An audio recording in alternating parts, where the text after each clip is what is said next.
Hi friends, welcome to simple vlog. நம்ம சேனலில் இன்றைக்கி ஈஸியாக சட்டுன்னு செய்யக்கூடிய சட்னி ரெசிபி தான் எப்படி செய்யலான்னு பார்க்க போகிறோம். ரொம்பவே இது சிம்பிளாக அடுப்பே பயன்படுத்தாமல் வதக்கவும் தேவையில்லை, ஒரு குயிக்கான சட்னி ரெசிபி தான். இதோட டேஸ்ட் வந்து ரொம்பவே அட்டகாசமாக இருக்கும். பச்சையாக அரைக்கிறனால இதோட டேஸ்ட்டு நீங்கள் நல்லா இருக்காதுன்னு நினைக்காதீங்க, ரொம்பவே சூப்பரான முறையில் இருக்கும்.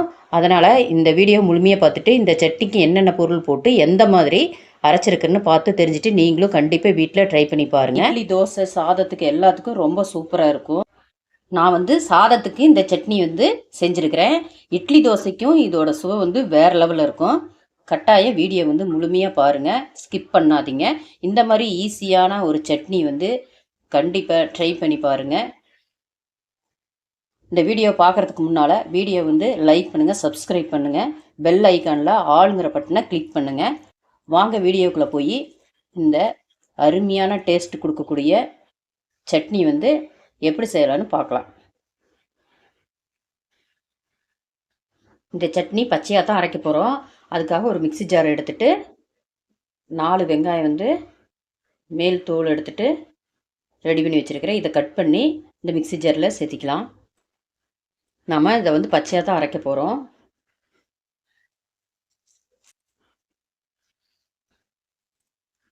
இதை பெரிய பீஸாகவே கட் பண்ணி நம்ம வந்து சேர்த்துக்கலாம்.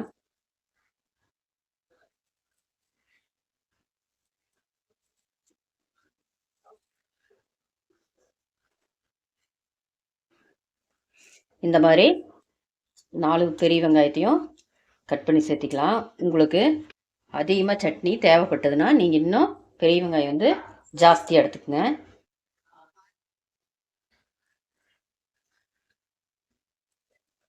இப்போது பெரிய வெங்காயம் 4 கட் பண்ணி சேர்த்தியாச்சு.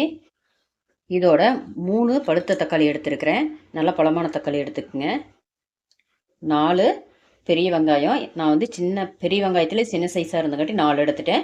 நீங்கள் பெரிய சைஸாக இருந்தால் 2 எடுத்தாவே போதுமானது. 3 தக்காளி எடுத்துருக்கிறேன். இதையும் கட் பண்ணி சேர்த்திக்கலாம்.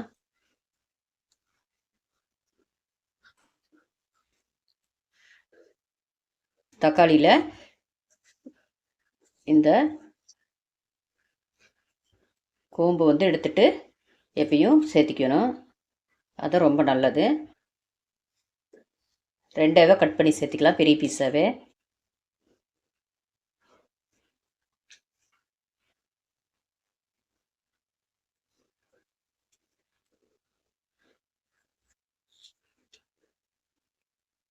இந்த சட்னி வந்து ரொம்ப குயிக்கான முறையில் செஞ்சுக்கலாம்.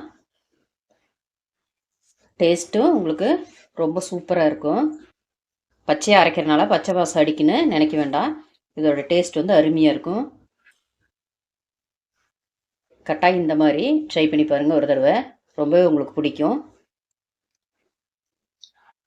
டைம் இல்லைன்னா வேலைக்கு போகிறீங்களோட இந்த மாதிரி சட்னி வந்து குயிக்கான முறையில் அரைச்சிக்கலாம். இப்போ 3 தக்காளியை கட் பண்ணி சேர்த்தியாச்சு, வெங்காயம் கட் பண்ணி சேர்த்தியாச்சு. காரத்துக்காக 4 வரமிளகா சேர்த்திருக்கிறேன். நீங்கள் காஞ்ச மிளகா காரம் உங்களுக்கு கம்மியாக வேணும்னா 1 2 கம்மி பண்ணிக்கோங்க. இதோட தோலோட ஒரு 5 பல் பூண்டு சேர்த்திருக்கிறேன். கருவேப்பிலை ஒரு இனுக்கு சேர்த்திக்கலாம். தனி மிளகாய் தூள் வந்து ஒரு 1/2 டீஸ்பூன் சேர்த்திருக்கிறேன். இப்படி தனி மிளகாய் தூளும் வரமிளகாவும் காஞ்ச மிளகாயும் சேர்த்தும் போது ரொம்பவே டேஸ்ட்டு சூப்பராக இருக்கும். இப்போ இதுக்கு தேவையான கல்லுப்பு சேர்த்திக்கலாம்.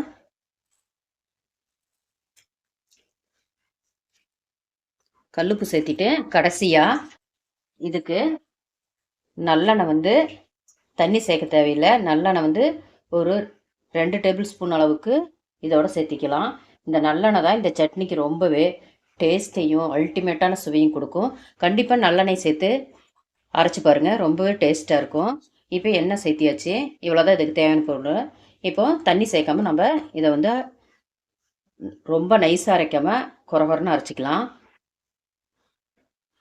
இப்போது இந்த சட்னி வந்து ஒரு சுத்து மட்டும் அரைச்சிட்டு வந்துட்டு இப்போ இதோட நாட்டு சக்கரை வந்து 1 டீஸ்பூன் மட்டும் சேர்த்திக்கலாம். நீங்கள் எந்த அளவுக்கு சட்னி எடுத்துருக்கிறீங்களோ அதுக்கு தகுந்த மாதிரி நாட்டு சக்கரை வந்து கூட்டவோ குறைக்கவோ செஞ்சுக்கங்க. இப்போ வந்து 1 டீஸ்பூனு நாட்டு சக்கரை சேர்த்தியாச்சு. இப்போ மீண்டும் இதை வந்து அரைச்சிக்கலாம். ஃபஸ்ட்டு கொஞ்சமாக அரைச்சிட்டு வந்துட்டு அப்புறம் நாட்டு சக்கரை சேர்த்தி மறுபடியும் அரைச்சிக்கலாம். இப்போ அரைச்சிட்டு வந்தாச்சு. ரொம்ப சூப்பரான முறையில் சட்னி வந்து ரெடி ஆயிடுச்சு. இதை நீங்கள் வந்து பச்சை வாசம் அடிக்குன்னு நினைக்க வேண்டாம். பச்சை வாசம் அடிக்காது, ரொம்பவே நல்லாயிருக்கும். இதோட டேஸ்ட் வந்து இந்த மாதிரி குயிக்கான முறையில் சட்னி வந்து கண்டிப்பாக ட்ரை பண்ணி பாருங்கள். அரைச்சி ரொம்பவே டேஸ்ட் வந்து உங்களுக்கு புது சுவையாக இருக்கும். இது இட்லி, தோசை, சப்பாத்திக்கு, சாதத்துக்கு எல்லாமே ரொம்ப அருமையாக இருக்கும். பாருங்கள், ஒரு 5 நிமிஷத்தோடு ஆகாது, குயிக்கான முறையில் சட்னி வந்து ரெடி பண்ணியாச்சு.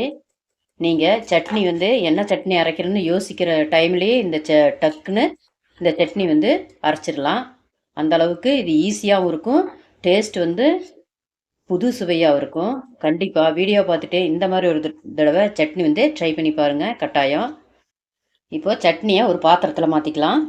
இதுக்கு நீங்கள் தாளிக்க தேவையில்லை, அப்படியே சாப்பிட்டுக்கலாம். தாளிக்க நினச்சிங்கனாவோட கடுகு, உளுந்தம்பருப்பு, காஞ்ச மிளகாய் ஒன்று சேர்த்தி கருவேப்பிலை சேர்த்தி தாளிச்சிக்கலாம். விருப்பம் இருந்தால் தாளிச்சிக்கங்க. ஆனால் தாளிக்கலைனாலும் இதோட டேஸ்ட் வந்து சூப்பராக இருக்கும். இப்போ கடைசியாக நல்லெண்ணெய் வந்து 1 டீஸ்பூன் மட்டும் இதோட சேர்த்திக்கங்க. கடைசியாக சேர்த்தும் போது ரொம்பவே சூப்பராக இருக்கும். இப்போ நல்லா கலந்து விட்டுக்கலாம். இனிப்பு, காரம் எல்லாம் கலந்து இந்த சட்னி வந்து ஒரு புது சுவையை கொடுக்கும். நீங்கள் இந்த மாதிரி ஒரு தடவை கட்டாயம் ட்ரை பண்ணி பார்த்துட்டு எப்படி இருக்குதுன்னு கண்டிப்பாக கமெண்டில் சொல்லுங்கள். ஓகே ஃப்ரெண்ட்ஸ், வீடியோ வந்து முழுமையாக பார்த்துட்டு இந்த மாதிரி சட்டுன்னு செய்யக்கூடிய இந்த சட்னி வந்து ட்ரை பண்ணி பாருங்கள்.